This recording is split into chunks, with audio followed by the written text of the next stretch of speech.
What's good, everyone? My name is Jacob Moses, and welcome to another episode of the Not Boring Tech Writer, a podcast where in each episode, we focus on a different skill that you can learn to enhance your skill set, improve your marketability, diversify your career, and ultimately break the stereotype that technical writing is a boring career. This episode's skill? Teaching technical writing, specifically on the college level to advance your career.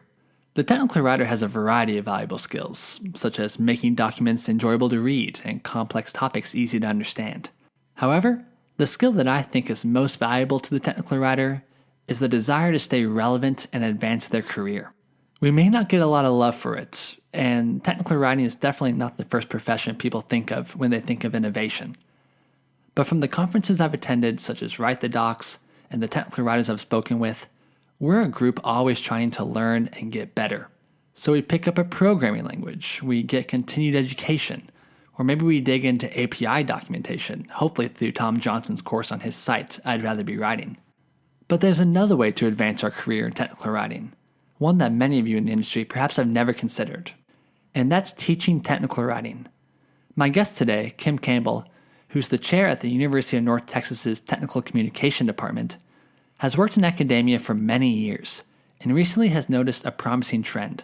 Jobs for teaching technical writing are rising, a great opportunity for the new and seasoned tech writer alike to make a career shift. In this episode, you'll learn how and why you should get started teaching technical writing, including how to gain the right skills, adopt the right mindset for teaching, and most important, enjoy a fulfilling career in academia.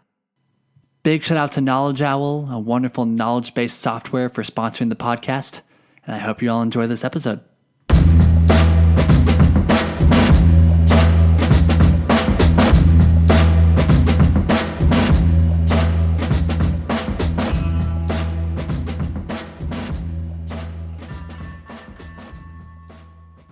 Hey there, Kim. How are you today? I'm great, Jacob. How about you? I'm doing good. How's life at the University of North Texas? It is awesome. Very good. I'm happy to hear it. Well, Kim, I'm just overjoyed to have you on the podcast for a couple of reasons. First, as an alumnus from the University of North Texas, it's always a joy to have anyone affiliated with UNT, especially the TechCom program, on the podcast to share their wisdom and their skills. And then secondly, the skill that we're covering today, teaching technical writing, is unique to this podcast. We've knocked out 11 episodes so far, and each skill has been about how the technical writer working in the tech comm industry can add skills to advance their career in industry, as opposed to this skill, which is going to be focusing on that skill of teaching technical writing and even getting involved in academia. So super excited to cover this. And I'd love to get started by talking about the motive from transitioning from working in the tech writing industry to teaching in academia. You've been a professor for many years, and now you're sitting on the chair for the Department of Technical Communication at UNT. From working with colleagues and interacting with them, what are you noticing is the motivation for people to transition from industry to academia? So I'm glad you asked that question. I think there are a lot of TechCom pros who would like to teach, and there's a lack of information about this. So I think you're doing good here. I can tell you at UNT, we hire TechCom pros both part-time and full-time to teach courses for us.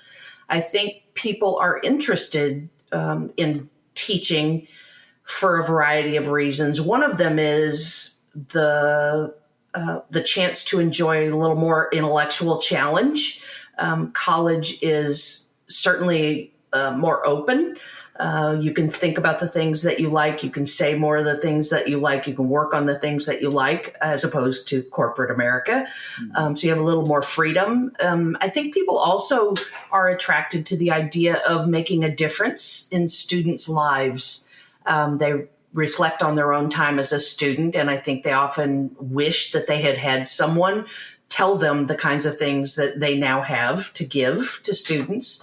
And I also think for some people, the idea of having a flexible work schedule, once upon a time, I think college teachers were maybe the only folks or one of the few professions where you could have a flexible schedule, but it's more available in other ways today, but it's certainly still true for us.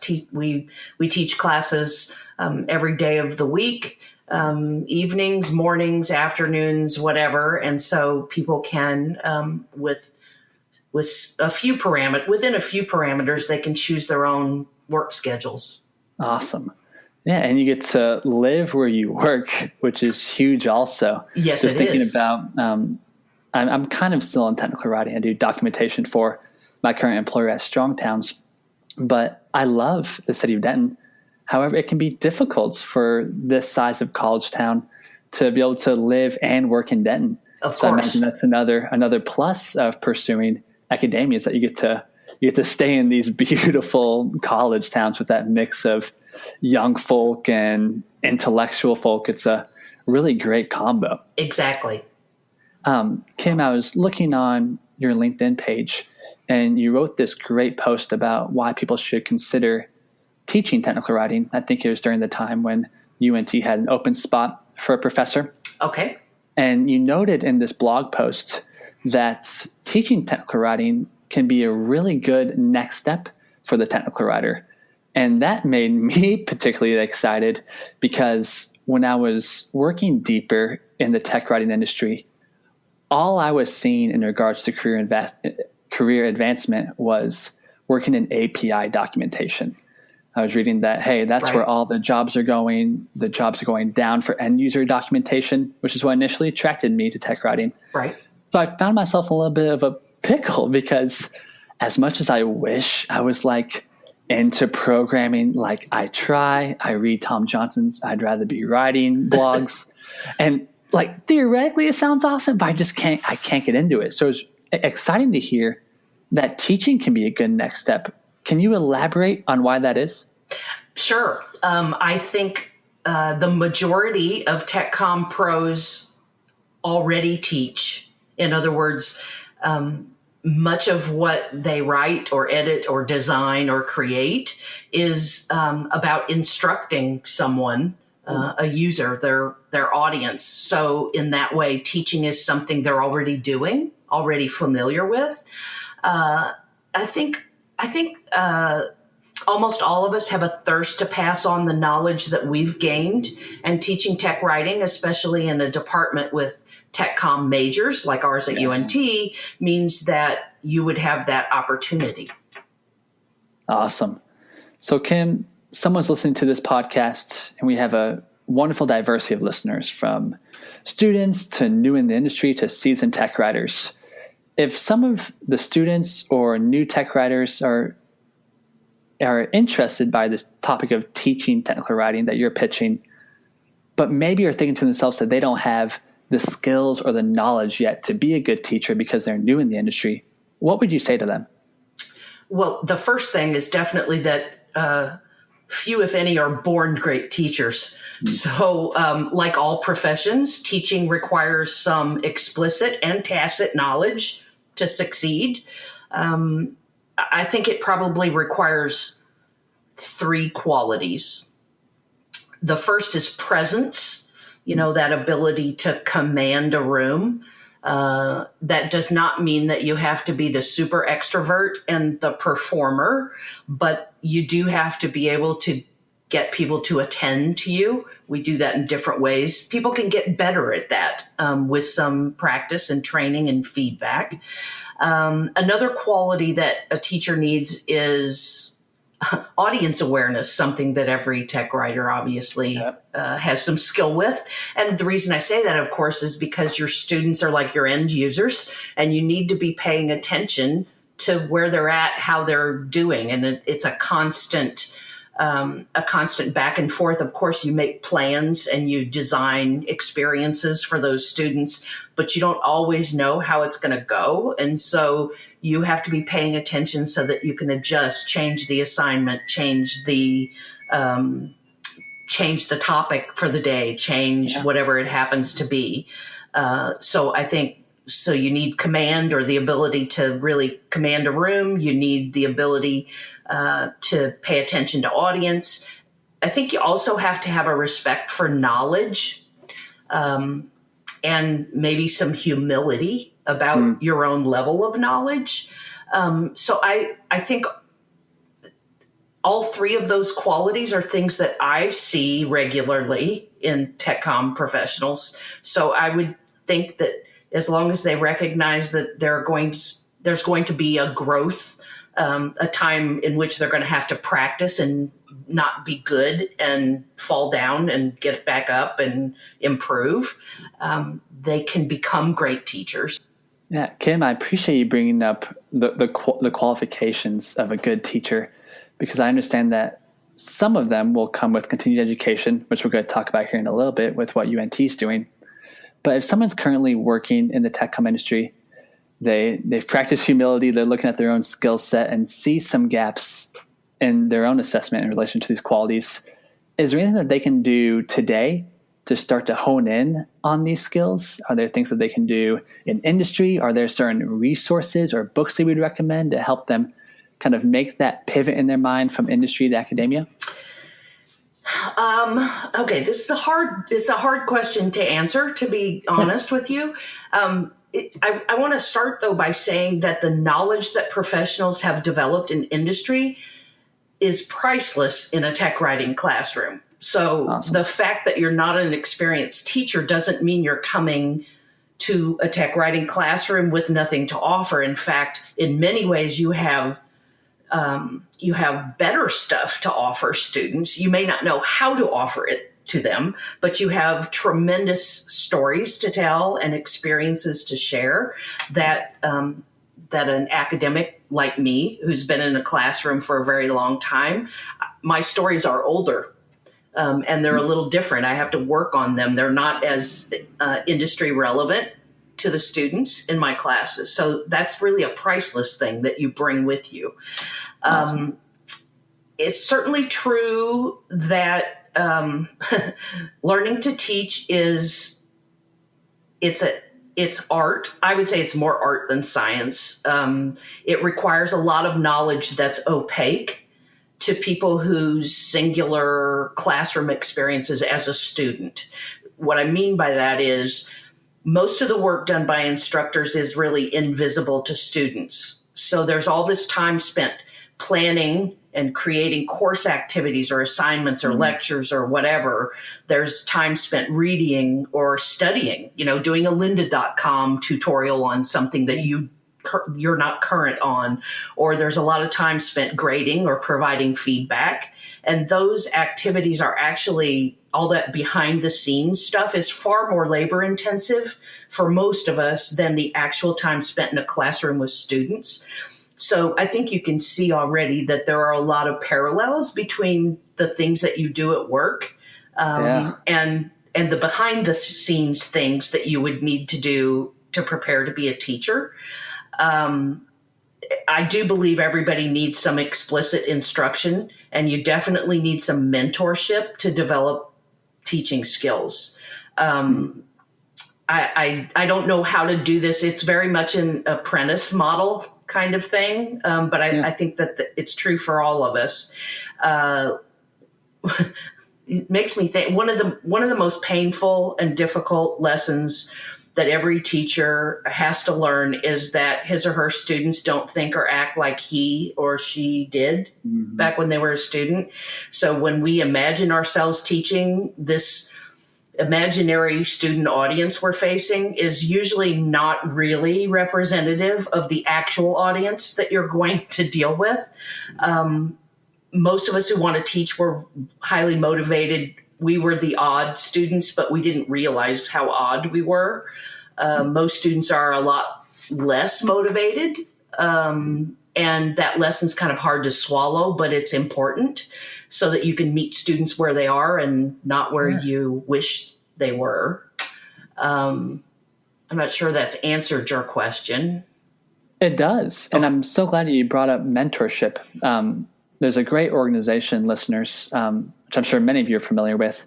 It's called Write the Docs. It is a technical writing organization founded by Eric Holscher up in Portland. If you're looking for mentorship, really, I'm going to have a tangent. Whether you're in industry or academia, it doesn't matter. This is a wonderful organization to get started with. And maybe you'll connect with some people who are formerly in academia, people who currently are. So that's a great opportunity to find a mentor and really gauge if it's a career transition that would be right for you. Yeah, that's great. Yeah. Kim, let's talk about formal continued education. UNT has this new certificate, right? The Graduate Academic Certificate in Teaching Technical Writing. What is this? Is it necessary to make the transition? And if so, why are these certificates essential for being prepared to teach technical writing? Okay, well, you're correct. We do have an all online graduate academic certificate, and it is unique in its emphasis on teaching. There are many certificates out there meant to advance your understanding of the tech comm profession, but there are very few, if any, focused on teaching. So it's one of the things that we're excited to do. We have really a world-class faculty, and the fact that they're able to share some of their expertise in teaching with a wide audience we're really excited about that possibility. Is the current faculty teaching those online courses? Yes, we are. Oh, how fun. Yes, I didn't know. Absolutely. So, for example, it was created to help people with a graduate degree make the transition from to college teaching by giving them instruction we have 4 areas or 4 classes. The first one is pedagogy. In other words, how to teach, and specifically how to teach tech writing. That's a course that we have offered on campus for a long time. In fact, it's required of all of the grad students who teach part-time for us while they're earning their degrees. So we've simply translated that course into an online format. And I think we've done an expert job at that. So there's the pedagogy class. There's a technical editing class. There's a content strategy class, and there's a document design class. And those courses they rotate through fall, summer, and spring. There's always a course being offered. They're always 8-week online. There's 2 of them in any given term. We've tried to make it as easy as possible for people to kind of pick and choose how fast and how much they want to do at a time. But if you were really dedicated, you could finish the whole thing in 7 months, which is pretty astounding in the academic world. And then is a certificate required for someone who wants to start teaching technical writing on the college level? It is not required, but I can tell you that it will put you at the front of the line, especially because the reality is there are a lot of open teaching positions in tech writing. Sometimes they're not all called technical writing. So depending on what college, university you happen to be at, sometimes it's called professional writing. Sometimes it's called business writing. Sometimes it's called scientific writing.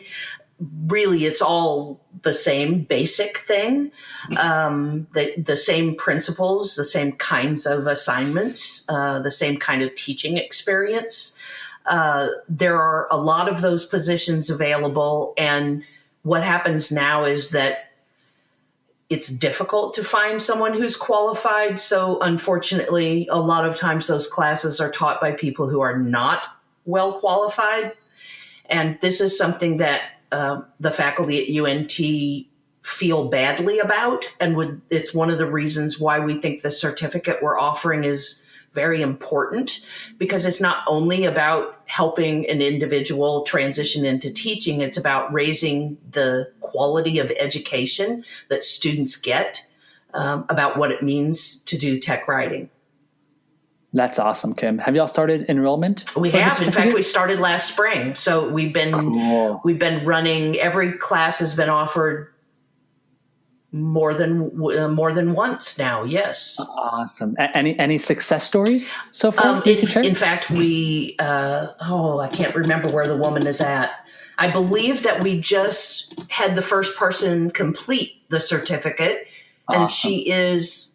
I think she's in Houston at a community college. So many of the jobs are available in community colleges because tech writing is taught in every community college everywhere in the United States, just like it is at every university everywhere. She was able to complete it really within the 7 months. That's awesome. This certificate sounds so wonderful, Kim. And listeners, like Kim mentioned earlier in the podcast, from working in industry, you already have this great foundation and these great skills that are going to translate well to teaching in college. I remember whenever I was the spring of my senior year at UNT, I had a capstone class with an adjunct professor at the time named Neil Cobb. Mm-hmm. And he didn't, to my knowledge, have any formal previous training in technical writing. But because of his industry experience, I mean, it was a marvelous course. And many skills I learned from him, I still use to this day in the tech writing industry. Yes. And I can't imagine just how that ability to teach would elevate even more and how those skills would complement each other far greater once complemented with this certificate. Exactly. So it sounds awesome, Kim. So Kim, let's talk about the future of teaching and technical writing. You talked about how really the title has a multitude of different names now. It's business writing, it's professional writing. I remembered whenever I was in the TechCom program at UNT, I think UNT was like maybe one of like a dozen universities where you could actually get a bachelor's in tech writing.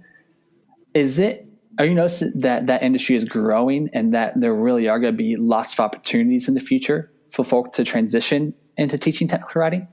I think that every indicator we have tells us that the number of instructors needed to teach tech writing in college is growing. This is happening at the same time as the jobs for someone who teaches literature or language are declining. So there are two different ways to think about this. In our department, for example, we teach a very large enrollment service course. And what I mean by that is it serves other people's majors. So it's filled with biologists, chemists, engineers, computer scientists, etc. As part of their degree program, they're required to learn something about technical writing, or it could be called professional writing or science writing, whatever it happens to be. So every community college and university has at least one of those courses. Got it. Not every college or university has a tech com degree program. So that is one of the things that makes us unique. But depending on how you categorize these, I've seen figures as high as 600 different types of credentials that are offered in the United States that have to do with technical writing at more than, I think, almost 400 different schools. So yes, there is definitely growth in this area. And I don't see any reason to think that it's going to stop anytime soon. Awesome. That's wonderful, Kim. And I'm even thinking about outside like the formal 9-to-5 teaching. Mm-hmm. Someone could probably use these skills to like start their own Lynda course or start their own like YouTube course and make some really great side money with that. Of course. Too. And one of the things I wanted to make sure I said to your listeners is you should recognize that universities hire lots of part-time faculty. And I mean lots. And so there are opportunities at UNT and at any research school to work as an adjunct instructor, where you might teach one course that meets one evening a week. And I would recommend that as a way for anyone to kind of dip their toes in the water and figure out, okay, do I like this? Do I think that this is something that I would want to do more of in the future? So I encourage, I know you're going to let me leave my contact info at the end, Jacob. So I'll just say if anybody's interested in teaching part-time, please connect with me. Awesome. And that's a great place to wrap up, Kim. And thank you for sharing your wisdom and skills with us. I know it's very refreshing for all the listeners, myself included. Excellent. If people want to learn more about the UNT's Graduate Academic Certificate in Teaching Technical Writing, I'm glad I have that written down. I've been nailing that phrase. Or connect with you personally, where can people find you online? Our web address is techcom, techcomm.unt.edu. Or you can connect with me on LinkedIn if you look for Kim Campbell, or you can always send me an email. That's kim.campbell@unt.edu. Beautiful. Well, Kim, thank you so much for taking the time to chat with me and share your wisdom, and we will chat very soon. Excellent, Jacob. Thank you. Thank you, Kim. Bye. Thanks again to Knowledge Owl, a knowledge-based software for powering the podcast. And thanks so much to each of you for listening to the podcast. And we will chat very soon. See ya.